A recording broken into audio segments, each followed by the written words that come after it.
Let's look at the last 3 steps, not as just maintenance steps, not just to keep us sober, but to see if we don't actually continue to grow in our relationship with God, with ourselves, and with other human beings. Twice in the book, Bill has mentioned a 4th dimension of existence. Once in his story, once in chapter 2, a dimension of living far beyond the normal 3. You can't explain it, you can't describe it, you can only feel it. And that's what the last 3 steps do. Move us into another dimension of living. Let's look at them for just a few minutes. You know, one of the things that we did as a fellowship is we took the steps out of the book and we put them on these little cards, put them on the wall. And if you look at step 10 on this card or on the wall, well, by the way, we left the instructions on how to work the steps in the book. People come into AA and look on the wall and try to work the steps off the wall without instructions. No wonder they get in trouble. But step 10 off the wall or this card says continue to take personal inventory, and when wrong, promptly admitted it. And it looked like if we just continued to take a little inventory, and if we were wrong, promptly admitted it, we would be doing the intent of step 10. And somehow or other we got the idea that we do that at night. Well, the nighttime portion is over in step 11. It's not in step 10. And Charlie and I have discussed this at great detail. We don't get in trouble at night in bed anymore. We need a daytime walking around step. So let's look at step 10 in a different light. So this thought brings us to step 10, which suggests that we continue to take personal inventory and continue to set right any new mistakes as we go along. We vigorously commenced this way of living as we cleaned up the past. We have entered the world of the Spirit. We've had a spiritual awakening. Our next function is to grow. To grow, not maintain, not stay where we are, but to grow. In understanding and effectiveness. Now this is not an overnight matter. It should continue for our lifetime. Continue to watch for selfishness, dishonesty, resentment, and fear. What step did we use to look at that in the first place? Anybody remember? Step 4, okay. Now when these crop up, we ask God at once to remove them. What steps did we use there? 6 and 7, all right. We discuss them with someone immediately. And what step was that? 5, okay. And make amends quickly if we've harmed anyone. And what steps did we use there? 8 and 9. Then we'd resolutely turn our thoughts to someone we can help. Love and tolerance of others is our code. It looks to me like if we follow the directions in the book, that we will be doing steps 4, 5, 6, 7, 8, and 9 every day on a daily basis for the rest of our lives. I would defy anybody in this room to do 4, 5, 6, 7, 8, and 9 on a daily basis and stay the way you are. You absolutely cannot do that. I've got that little inventory sheet right up here in my head, just as plain as day, and you do too. And what I've trained myself to do, if I get screwed up at 9 o'clock in the morning, used to I'd wait till I went to bed at night to do something about it. Well, when I do that, I've wasted another day in anger and worry and depression and etc. I finally trained myself that when I get screwed up about 9 o'clock, get off in the corner by myself. Say, okay, Charlie, who are you mad at? What did they do to you? What part of self is affected? What did you do, if anything, to set it in motion? Which character defect has come back to the surface? I can't get upset unless one of those old character defects has come back selfish, dishonest, self-seeking, frightened, or inconsiderate. I can spot it in just like that. I say, okay, God, you know I don't want to be this way. Please take this away from me, this selfishness or this dishonesty or whatever it is. I try to discuss it with someone immediately, preferably my sponsor. Sometimes I can, sometimes I can't, but I try to. Then I make amends quickly if I hurt anybody in this process. 10, 15, 20 minutes, it's all gone. The rest of the day is okay. I have wasted all the time that I want to waste in resentments and fear and anger and worry and depression and etc. I don't have to do that anymore. My God, I love to feel good. I just don't want to waste any more time. What little I've got left and that other kind of jazz, I've got a tool here that works every time. And as you continue to take personal inventory, as you continue to look and see who you're mad at and etc. and etc. and etc., you're going to learn more about yourself. As you ask God to take these things away, they become less and less. As you discuss them with another human being, preferably our sponsor, we know more about ourselves. As we make amends quickly, our relationship with the world and everybody in it becomes better and better. You can't do step 10 the way the book says and stay the way you are. You just can't. Your relationship with God, with yourself, and with your fellow man will become better and better and better and better. A new dimension of living that we never dreamed existed. Now be careful. This is just like 6 and 7. This is the other changing step. And if you stay fouled up, you can't blame it on anybody else any longer. Because if you're fouled up and you use step 10, you can get rid of that stuff. But if you stay fouled up and stay angry and worried and depressed and selfish and dishonest, it's got to be because that's the way you want to be. I can't blame it on anybody or God or anything else any longer. And once in a great while, I like to be screwed up. There's times I like to be mad. Because when I'm mad, I can romp and stomp and raise hell with everybody around me all day long. And that gives me a comfortable feeling of superiority. And once in a while, I just love it. There's times I like to be afraid. Because I can use that to rationalize and justify not doing what I should do, or just as importantly, doing something I shouldn't do. But when I do that anymore, I don't enjoy it like I used to. Somewhere about the middle of it, I catch myself. And I say, okay, idiot, you're doing it to yourself again. This thing really does work. And you'll continue to grow. Now, after step 10, you got another set of promises. Let's look at them for just a moment. It says, and we cease fighting anything or anyone, even alcohol. For by this time, sanity will have returned. Remember it said we came to believe that a power greater than ourselves would restore us to sanity? Well, we get our sanity back on step 84, on page 84, by the way. For by this time, sanity will have returned. For we will seldom be interested in liquor. If tempted, we recoil from it as from a hot flame. We react sanely and normally, and we'll find that this has happened automatically. We can see that our new attitude toward liquor had been given us without any thought or effort on our part. It just comes. That's the miracle of it. We're not fighting it, neither are we avoiding temptation. We feel as though we have been placed in a position of neutrality, safe and protected. We've not even sworn off. Instead, the problem has been removed. It does not exist for us. We are neither cocky nor are we afraid. That is our experience. That is how we react, so long as we keep in fit spiritual condition. And again, remember way back on page 45, it said that the main object of this book was to enable me to find a power greater than myself, which would solve my problem. And somewhere between there and here, we have the first 9 steps or 10 steps to the program of Alcoholics Anonymous. And one day into 6 or 7 or 8 months of sobriety, I'm working these steps. I looked up one day and I said, what happened to that desire of drink that I used to have? It's just gone. I mean, it was just gone, seemingly without any effort on my part. I found the power, and the power solved the problem. It was just gone. That's the miracle of it. Now, the next to the last paragraph on page 85. Much has already been said about receiving strength, inspiration, and direction, not suggestion, from Him who has all knowledge and power. If we've carefully followed directions, not suggestions, we've begun to sense the flow of His Spirit into us. To some extent, we become God conscious. We've begun to develop this vital sixth sense, but we must go further, and that means more action. In other words, what's happened to us in these steps of 3 through 10, we've removed enough self-will that we're now becoming God conscious. And by now we're beginning to receive some directions from God. Now, if the book says that God has all power and all direction, and I believe He does, the book says so, and it says God dwells within each of us, and I believe He does, the book says so, then it really stands to reason that you and I have within ourselves all the knowledge and all the power that we could ever need to handle any situation which comes up in the future.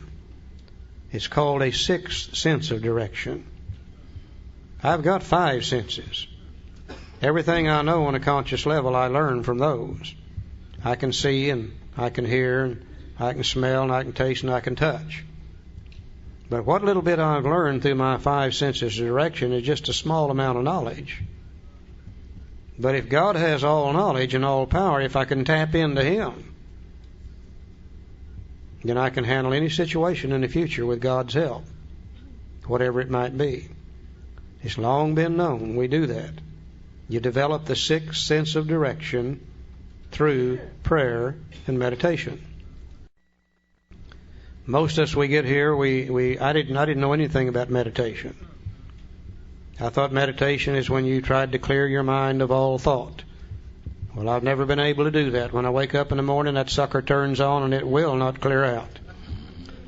I thought maybe it was chanting, listening to soft music. That's probably some forms of meditation, but I knew nothing about any of it. I knew very little about prayer, even raised in church. I only knew 2 prayers. One went like this: Now I lay me down to sleep, I pray the Lord my soul to keep, and if I die before I wake. I'm not into that prayer anymore. That's dealing with death, and I don't want nothing to do with that. The other prayer that I used, and I bet you used it too, went like this: God, if you get me out of this damn mess, I swear I'll never do this again. Now I'm going to have to develop a life of prayer and meditation. Would seem to be impossible, wouldn't it? Bill Wilson is faced with the job of teaching people who are spiritually bankrupt how to pray and meditate, and Bill Wilson don't know how to do it either. Thank God he didn't. Because if he had really been knowledgeable, he would have written in such a manner that I could never have understood it. But he didn't know enough about it to be able to do that. What he did do is what he's done all the way through the book. He gives us some definite, valuable suggestions. And he said if we will use those in our lives today, we will develop our own life of prayer and meditation. He couldn't tell us how to pray and meditate, but he could tell us how to develop our own. He starts for just a few moments over on page 86. He tells us what to do when we go to bed at night. Here it is now in step 11. He said when we retire at night, we constructively review our day. Were we resentful, selfish, dishonest, or afraid? I believe that's step 4 again, isn't it? Yeah. Do we owe an apology? That must be steps 8 and 9 again. Have we kept something to ourselves which should be discussed with another person at once? I believe that's step 5 again. Were we kind and loving toward all? What could we have done better? Were we thinking of ourselves most of the time, or were we thinking what we could do for others, of what we could pack into the stream of life? But we must be careful not to drift into worry, remorse, or morbid reflection, for that would diminish our usefulness to others.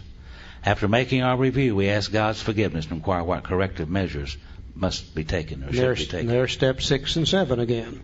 So what the book is really suggesting is when we go to bed at night, we sit down and kind of take another little inventory. Step 10 was during the day when we're disturbed. Step 11's before we go to bed at night. We made up a little sheet here you could use. You can use anything you want to. The main thing is do we inventory or not? On one side of the sheet, we took the basic character defects: selfish, self-seeking, dishonest, frightened, inconsideration. We took all the other defects in the 12 and 12, which are the offshoots of those first 4, put them on the left-hand side of the sheet and call them the personality characteristics of a self-willed person. We tried to find the opposite and put them on the right-hand side of the sheet. Call that the personality characteristics of a God-willed person. Now all we're trying to do is get from the left-hand side of the sheet to the right-hand side. And I can sit down at night with this little sheet and run down through it, making a few check marks. That shows me where I've been that day. Shows me what I need to continue to work on. Never do I find myself on either side of the sheet. The check marks change locations from time to time, but I'm beginning to notice that I'm marking more of them on the right than I am on the left. And slowly, over a period of time, we continue to become a different human being. Now, I've learned one thing about my sobriety. I am going to inventory. I've got one or two choices. I can put it off and put it off and put it off and put it off until I'm so sick that I'm almost drunk. And then I start trying to dig myself out from under that mess. Or I can take just a few minutes each day And by doing it a few minutes each day, I keep myself in reasonably good condition. And I'm in much less chance of drinking. I find that it takes less energy to do it on a daily basis than it does to wait till I'm almost drunk and then start trying to dig myself out from under it. A very definite, valuable suggestion. Okay. The next paragraph tells us what to do in the morning when we get up. On awakening, let's think about the 24 hours ahead. We consider our plans for the day. Before we begin, we ask God to direct our thinking, especially asking that it be divorced from self-pity, dishonest, or self-seeking motives. Under these conditions, we can employ our mental faculties with assurance, for after all, God gave us brains to use.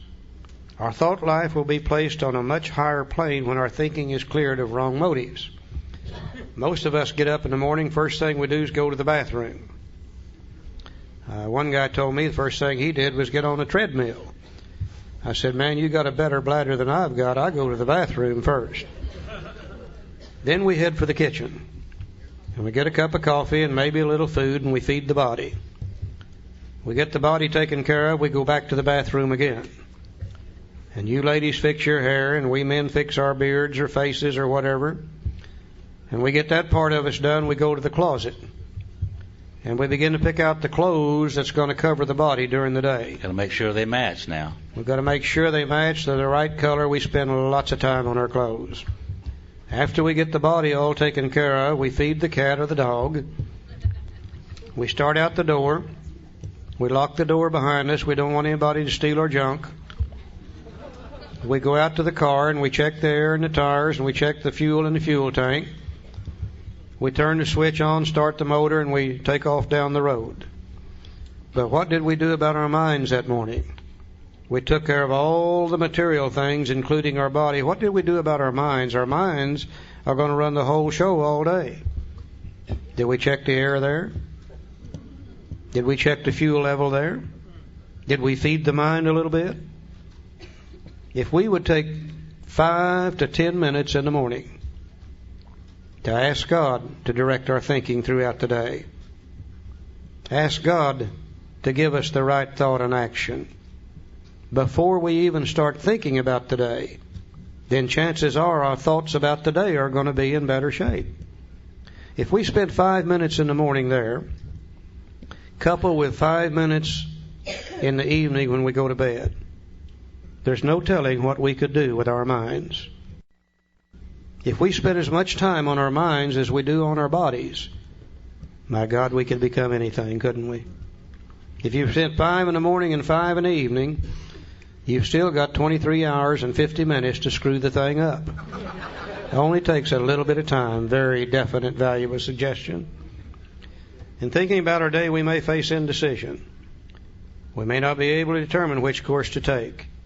Here we ask God for inspiration, intuitive thought, or a decision. We relax and take it easy. We don't struggle. This is a form of meditation for busy people. We alcoholics don't have time to lay down on the floor and listen to soft music. We don't have time for chanting and all that stuff. We're busy people. Yeah. The book says when you face indecision, you can't decide what to do. Recognize you don't have the answer. Turn to God and ask God for the right thought or decision. Don't struggle, relax, and take it easy. I think what it means is get your mind off on something else. And the way I get my mind off on something else is I go start mowing the grass, painting the house, or washing the dishes. And quite often my mind goes back to that subject and I've got information I didn't have before. It says, why don't you call Bill? Maybe he'll know. And I call Bill and Bill's got the answer. They used to say, my, wasn't it lucky I called Bill? No. This is a form of tapping into the sixth sense of direction. And if you practice at it, it gets to where it becomes a common thing to do. It's amazing how this stuff works. Very simple suggestions. Page 87, first full paragraph down there toward the middle of the page, tells us how to pray. See, we usually conclude the period of meditation with a prayer that we be shown all through the day what our next step is to be, that we be given whatever we need to take care of such problems. We ask especially for freedom from self-will, and we're careful to make no requests for ourselves only. We may ask for ourselves, however, if others will be helped. We're careful never to pray for our own selfish ends. Many of us have wasted a lot of time doing that, and it doesn't work. You can easily see why. As I said, I used to use God like an errand boy, send him out to get this done, get that done. It didn't work. He never did come back with nothing, you know. But I learned through doing that to start praying only for the knowledge of His will for me and the power to carry that out. And today I can't think of anything that would be better than to have God's will done in my life only. It would be a whole lot better than anything that I could ever dream of. Because as I said here today, I am in places today in many, many areas of my life that you can't get to other than by God's grace. It cannot be done. You know, I was practicing this thing around, and one day I was listening to the radio, and I heard a song that I heard all my life. And it talks about having a plane of inspiration. And I heard this song all my life. It's called In the Garden. Any of you all know that song? And it came to me, I said, well, that's a song about prayer and meditation, isn't it? In the morning, while the dew's still on the roses. That's about prayer and meditation. And I didn't know that. It just came to me. And I can read these things, and I can see these things today, and I know what they mean. I mean, I really do know what they mean. I don't know where that came from either. It certainly wasn't anything from me. I think it's God working in my life. I believe that. They said to me, pray only for knowledge of His will and the power to carry that out. I said, how in the hell is He going to know what I want? And they said, He don't care what you want. They said He's interested in what you need. And He knows more about what you need than you know yourself. And that's turned out to be exactly true. If I had written a list of things that I thought I needed when I first came to AA, if I'd have said, God, give me these things and I will be satisfied for the rest of my life, I would have cheated myself. God has given me things far, far, far beyond my dreams could possibly be when I first came to AA. Absolutely amazing, the things that take place in our life by simply trying to follow God's will. People who have been self-willed like us, who have literally destroyed ourselves on self-will. We don't need to be telling God what we want. God knows what we need, and if we do His will, He's going to see that we get it. You know, who could ever dream years and years ago we could be sitting in this room today doing what we're doing? A week ago we were in Reykjavik, Iceland, a place I'd wanted to visit all my life. And by golly, I got to tour Iceland. Hell, I'm 69 years old now before I got to do it, but I finally got to do it. I couldn't have done that if I'd been drinking. A year or two ago, I got to go through the channel under the English Channel. I read something in a magazine when I was a kid, about 9 years old. It said sooner or later the English and the French would build that thing. I said then, if they ever build it, I'm going to go through it. Finally, I got to go through the channel and ride that damn channel train doing 200 miles an hour. Yeah, 60 years I dreamed that dream. Finally got to do it. Oh, yeah, God knows what we need. He's not interested in what we want. Page 87. So if our circumstance Go ahead, Joe. We ask our wives or friends to join us in morning meditation. About 15 years ago, we were sitting in my living room, my wife over there in her chair and me in mine, and I'm reading my prayer and meditation stuff, and she's reading her prayer and meditation stuff, and she looked over and said, Joe, would you, she said, honey, that's what she said. Yeah. And I said, I'm not ready for that this morning. She said, no, you old silly thing. She said, I want you to read this for me and tell me what it says. I said, well, I can do that. So I read that for her, and I told her what it said, and I told her a lot more than she wanted to know about it. And the next morning she said, would you read this and tell me what this says? And I did, and we discussed that a little bit. And that kind of set up a little deal in our house of praying together and sharing together. And we hadn't done that before. And I've heard all my life those people that pray together stay together. Joe, how long has it been since you and Phyllis have had a divorce? It's been 21 years. Yeah. And I'd have never thought about that. She'd come up with that. Yeah. Bottom of page 87. As we go through the day, we pause when agitated or doubtful and ask for the right thought or action. we constantly remind ourselves we're no longer running the show. Humbly saying to ourselves many times each day, thy will be done. We are then in much less danger of excitement, fear, anger, worry, self-pity, or foolish decisions. We become much more efficient. We do not tire so easily, for we're not burning up energy foolishly when we were trying to arrange life to suit ourselves. It works. It really does. That's a full paragraph right there. We alcoholics are undisciplined, so we let God discipline us in the simple way we just outlined. If you'll follow these definite and valuable suggestions on page 86, 87, you will develop your own life of prayer and meditation. You'll make your conscious contact. You'll be able to tap into that sixth sense of direction, and it's amazing the things that we can learn by doing that. Okay, we're going to talk now just a little bit about step 12, and then we'll be done. We don't want to go through this next chapter. We don't have the time, but I do want to look at 2 or 3 things in it very briefly. Let's go to page 92. Now, this is telling us how to work with other people, how to do our 12-step call, how to sponsor, and etc. The first paragraph says, tell him how baffled you were, how you finally learned that you were sick. Give him an account of the struggles you made to stop. Show him the mental twist which leads to the first drink of a spree. We suggest you do this as we've done it in the chapter on alcoholism. If he was alcoholic, he will understand you at once. See, this is what Silkworth told Bill to do. He will match your mental inconsistency with some of his own. If you're satisfied that he's a real alcoholic, begin to dwell on the hopeless feature of the malady.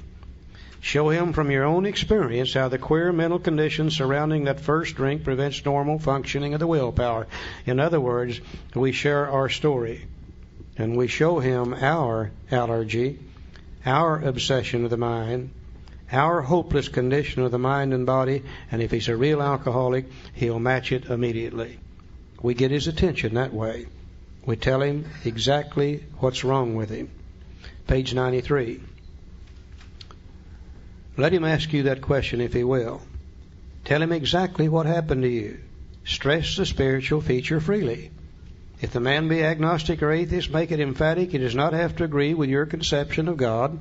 He can use any conception he likes, provided it makes sense to him.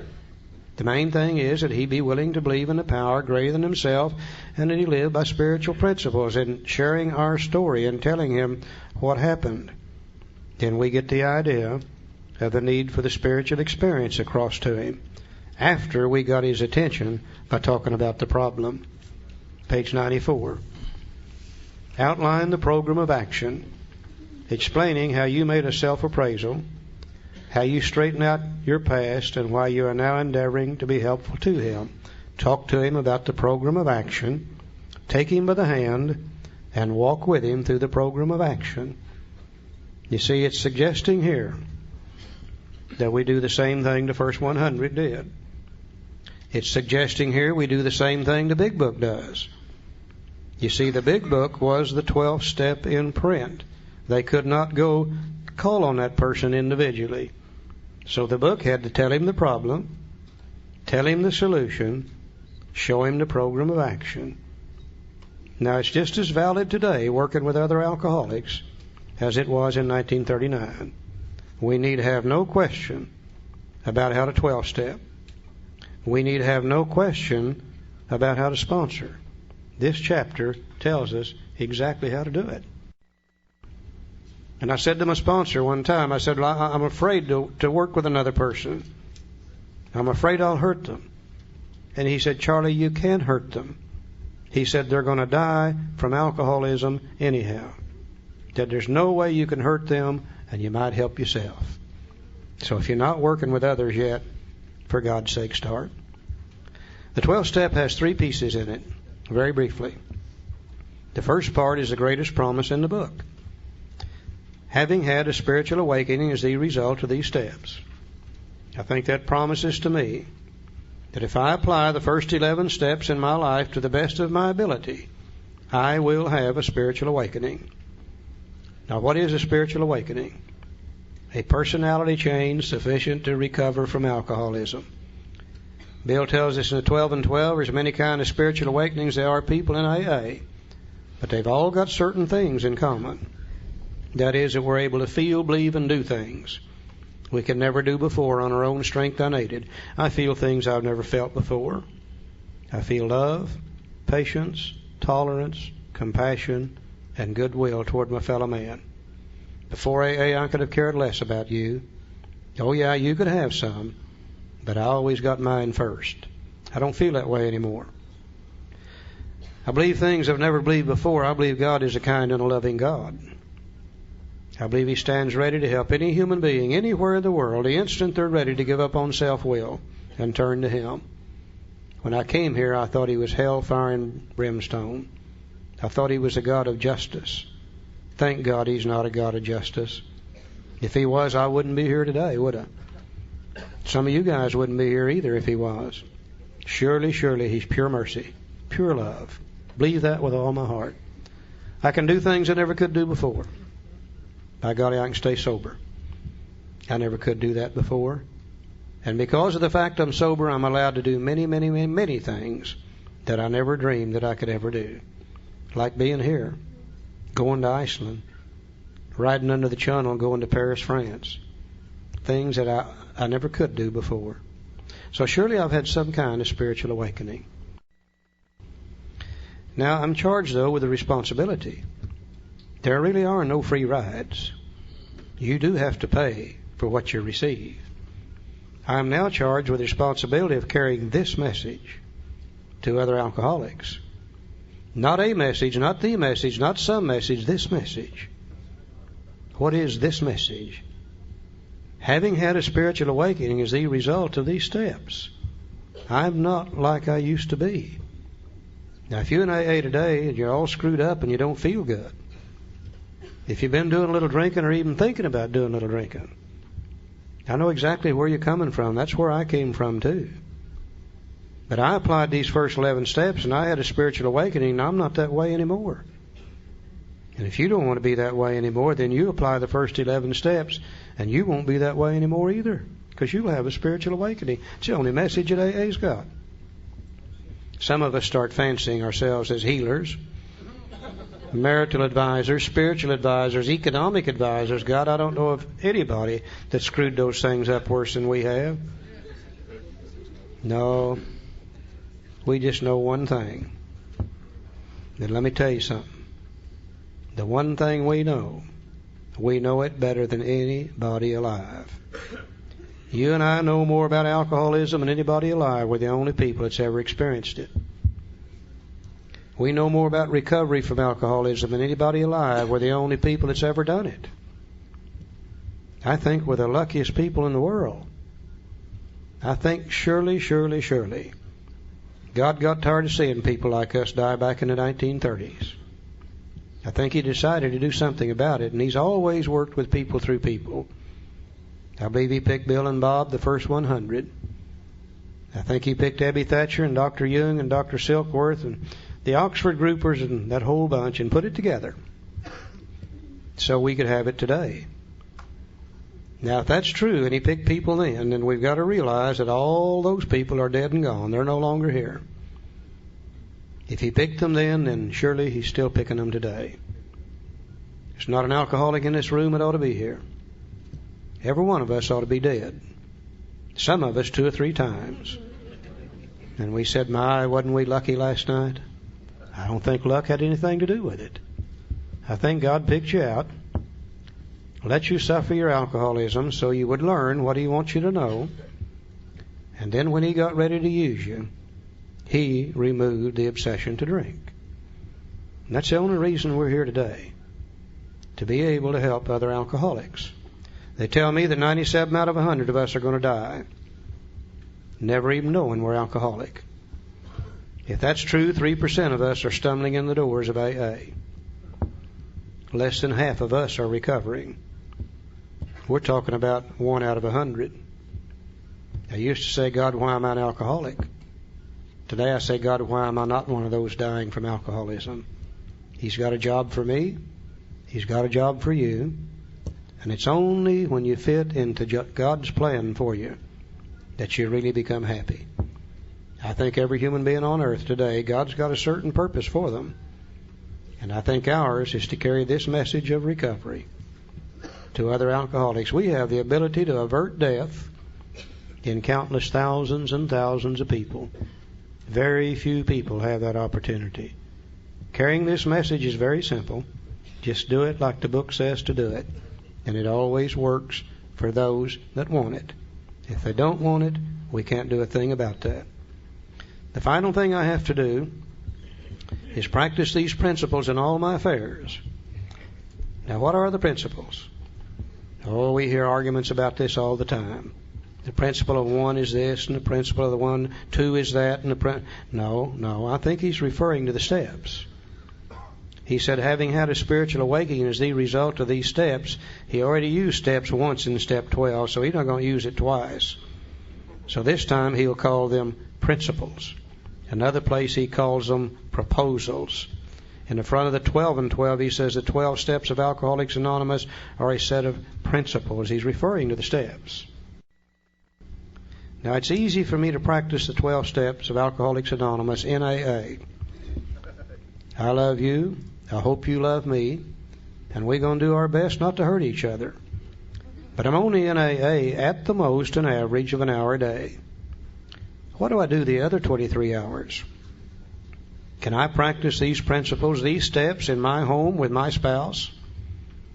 Can I realize just how powerless I really am with that lady? Can I realize the insanity of trying to control her knowing full well I can't? Can I make a decision and turn her will and her life over to the care of God as I understand Him? Can I inventory me and find those defects of character that keep me trying to control? Can I talk about that to another human being? Can I become willing to have God remove and ask Him to do so and take those away? Can I make amends to her quickly when I've harmed her? Now, there's times I'm ashamed of me. There's times I treat absolute strangers on the street with more courtesy than I treat my own wife in my own home. Just think, if I could practice these principles there with her and she with me, why, we might pick up 10, 12 hours a day where we could be peaceful, happy, and free in our home. If we don't practice them, we don't stand a chance. We're at each other's throat continually. Can I practice them with my children? If I can do this with my children, what little time I have left with them is good times. If I don't, I try to control, they resist, we have no good times at all. I might pick up another hour, 2 or 3 a day there. Can I do it on the job with my co-workers? If I could do it on the job with my co-workers, well, I might be peaceful, happy, and free there for 8 or 9 or 10 hours a day. Aren't we really saying that we have a set of tools that if we practice them in all our affairs, we can be peaceful, happy, free, and serene 24 hours a day, 365 days a year if we wish to? My sponsor used to say, Charlie, you can be just as happy as you want to be. And I'd say, you old fart, you have no idea what you're talking about. Today I hear myself saying, you can be just as happy as you want to be. You got the tools to do it with. Now make no mistake, God is not going to do this for you. Other people are not going to do this for you. But you, with God's help and the help of other people, can do it for yourself. I think we're the luckiest people in the world. I really do. Joe? Now, where does all that stuff come from? Well, it comes from the best of medicine, psychology, and religion. And there's a story in that other book about this fellow, and he was walking around practicing these principles and carrying this message. And one night he told the people there, he said, the things that I do, you can do also, and even greater. Well, a couple of guys heard this, and they went back to the little village. They had a sick friend there. They brought him to the meeting the next night. Now, I like to think they were alcoholics, because they went up on the roof and they chopped a hole in the roof. And they let the guy down in there. And he looked at that guy and he looked up at him and he said, well, it's by your faith that this man was healed. See, it was by the faith of the people in the fellowship of Alcoholics Anonymous when I arrived that I was able to hang around till I could come to believe, so that I could come to take some decisions, so that I too could come to have faith. The fellowship of Alcoholics Anonymous is extremely important to me. It was by their faith for me. Later on, he was in a little town called Cernan. And after the meeting that night, and he was leading the meeting or speaking at the meeting, and after the meeting that night, they were standing around smoking cigarettes and drinking wine, I guess, or coffee or whatever they were doing. And they were talking. And they told him a fellow they had locked in a cave on the side of the hill. Now, this might have been the First Treatment Center. I don't know. And he said, I want to go up and talk to this guy. I said, no, you don't want to talk to this guy. This guy is full of resentments, and he's full of fear. He's harmed a lot of people. We've got him chained to the wall up there so he won't harm himself or other people. You don't want to go up and talk to him. He said, yeah, I do. I said, what's his name? He said, his name is Legions, for he is many. Many defects of character, you see. So he went up there and talked to this guy for a little while and turned him loose. Cut loose of his resentment, cut loose of his fear, cut loose of his guilt, shame, remorse, and set him free. Now, he wrote a little step for us right here. Because the other people that he'd helped, those other 12 guys he'd helped, he took them with him. And Legion wanted to go with him. He said, can I go with you and do what you do? And he said, no, Legions. He said, I want you to stay here and tell people what happened to you. I think they call that pass it on, is what Bill Wilson said. Is Barbara in the room? Barbara, you here? Where are you, hon? Yeah, stand up. I want you all to meet Barbara in case you haven't got to meet her. Okay. Yeah.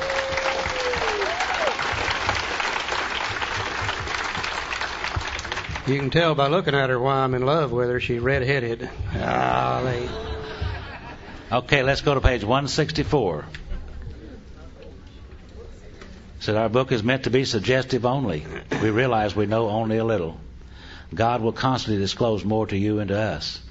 Ask him in your morning meditation what you can do each day for the man who's still sick. The answers will come if your own house is in order. But obviously you cannot transmit something you haven't got. See to it that your relationship with him is right. That's the only relationship this book talks about, by the way. See to it that your relationship with him is right. And great events will come to pass for you and countless others. This is the great fact for us. Abandon yourself to God as you understand God. We did that in steps 1, 2, and 3. Admit your faults to him and to your fellows. We did that in 4, 5, 6, and 7. Clear away the wreckage of your past. We did that in 8 and 9. And give freely what you find and join us. We'll do that in 10, 11, and 12. And we shall be with you in the fellowship of the Spirit, and you will surely meet some of us as you trudge the road of happy destiny. May God bless you and keep you until then. We love you all. Thanks for letting us be here.